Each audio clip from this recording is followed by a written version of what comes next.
राजस्थान का नाम सुनते ही, क्योंकि राजस्थान की बॉर्डर चल रही है, सारे एमपी में तहलका मचा है। किसी भी प्रकार राजस्थान से महाराज को रोको जाने से, क्योंकि फिर चले गए तो 25। तुम तो पूरे राजस्थान के मिलके इतने आए हो, वो तो एक एक नगर के इससे भी ज्यादा आए। चिंता मत करो, तुम्हारे लिए एक आज्ञा गुरु जी ने दी थी। रामटेक के अंदर हमने पूरे संघ के सामने इरियापद भक्ति में पिछली हाथ में लेकर के प्रार्थना की थी, और ये भी कहा था आप ये कहेंगे कि तुम राजस्थान की तरफ से प्रार्थना करने वाले कौन होते हो। तो मैंने कहा था मैं राजस्थान की तरफ से नहीं कर रहा हूँ। ज्ञानोदय तीर्थ क्षेत्र एक ऐसी अनमोल चीज है जिसका उद्घाटन आप जैसे महामहाराजों के द्वारा होना है। कुंडलपुर में आचार्य ने कहा, लो अब करो जिद, अब करो जिद। मैं अब नहीं जा सकता, मेरी हालत देखो, मैं मंदिर से पंडाल तक नहीं आ पा रहा हूं।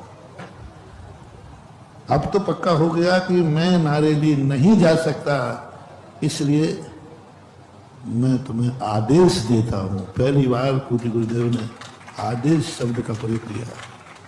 उस दिन आचार्य श्री का आहार अशोक पाटनी के परिवार के यहाँ हुआ था, और वो भी आचार्य से यही कहा। अभी तक एक दूसरे का बहाना बनाते थे। अशोक जी से कहा होगा, मेरे से तो नहीं कहा, और मेरे से कहा तो अशोक जी सोचते थे महाराज से कहा, अभी आचार्य सिंह तो मेरे से नहीं कहा। तो उस दिन कहा अब तुम दोनों सामने हो। मुझे बुला करके, अशोक भी उसी समय थे, दोनों को बुला के कहा अब मैं एक साथ दोनों को आदेश देता हूं कि ज्ञानोदय का पंच कल्याणक शीघ्र होना चाहिए।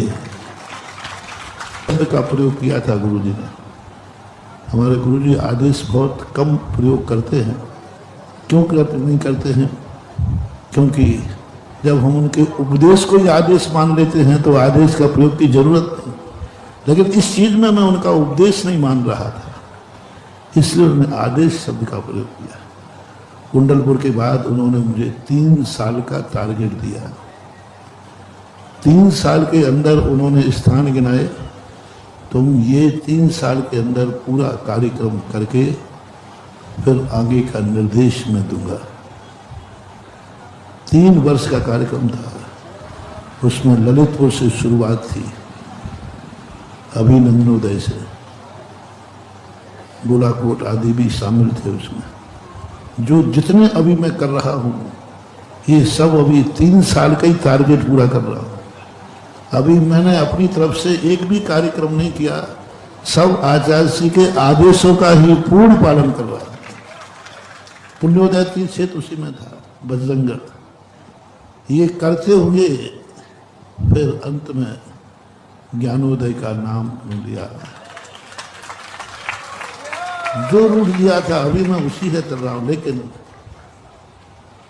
जैसे आचार्य श्री ने फिर आगरा भेज दिया, तो मैंने सोचा शायद आचार्य श्री ने ये सोचा होगा कि नारेली बाद में नहीं, पहले नारेली करो, फिर लौट कर ये कर लेना।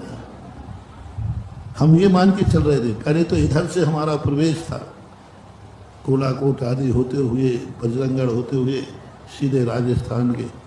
तो शायद आचार्य श्री ने सोचा हो कि उधर श्री महावीर जी से प्रवेश करो आगरा से, और फिर वहां से होते हुए लास्ट में तो तुम्हें एमपी लौटना ही है, तो यहां से होते हुए करते आ जाना। लेकिन एक आगरा में आदेश पहुंचा, तुम कानपुर वापस आओ। 50 साल में कभी भी आचार्य ने आओ शब्द नहीं बोला, जाओ शब्द बोलते थे। तुम वहां जाओ।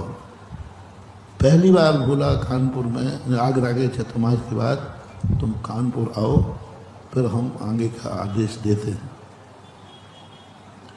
अब कानपुर तो मैं पहुंच ही नहीं पाया, और ये दुर्घटना का पहाड़ टूट गया। आचार्य श्री का जो कुछ हुआ सबको मालूम।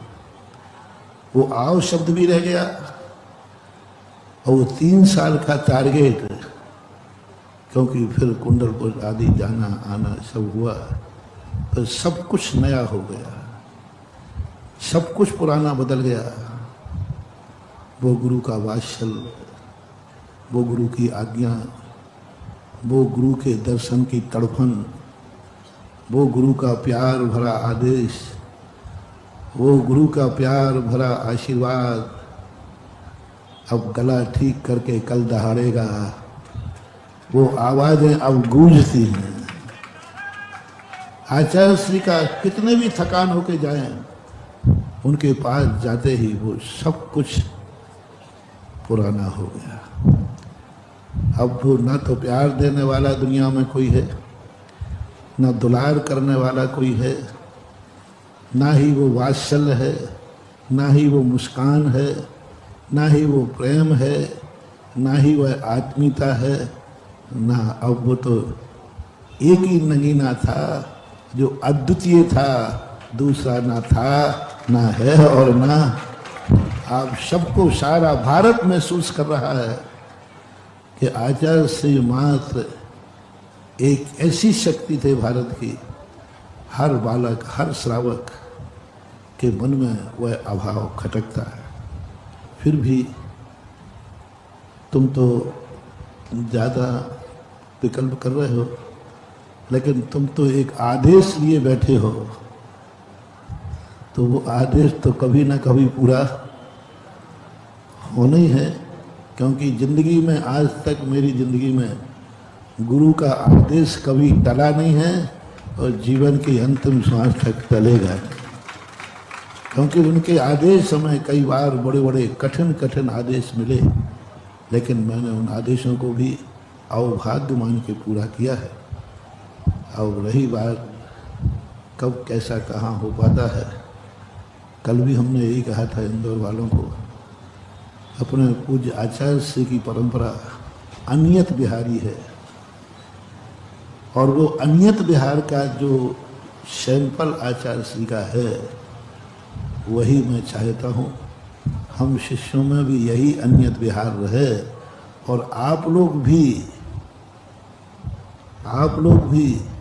मुझे नियत मत करो, अनियत रहने दो। और अनियत का जो चमत्कार है वो एक अद्भुत होता है। ज्ञानोदय के पंचगणक में तो कोई संदेह नहीं, भारत का हर इतिहास पीछे छूटेगा जब ज्ञानोदय का पंचकल्याण।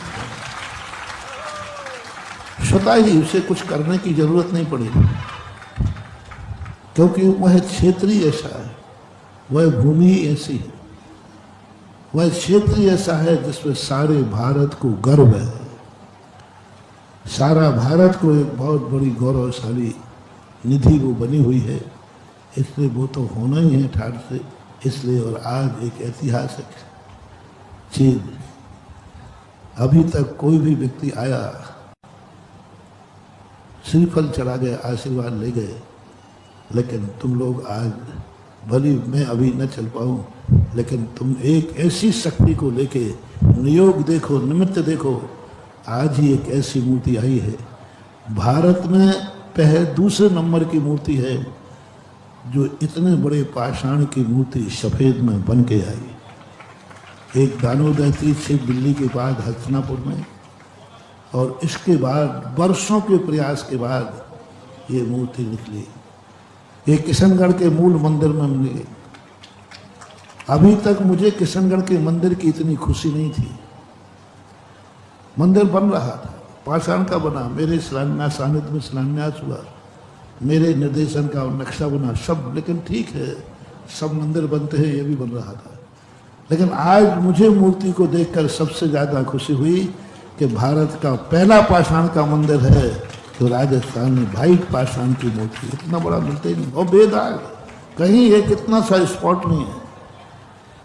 व्हाइट पाषाण में ऐसा होता ही नहीं है, इतने बड़े पत्थरों में कहीं स्पॉट ना हो।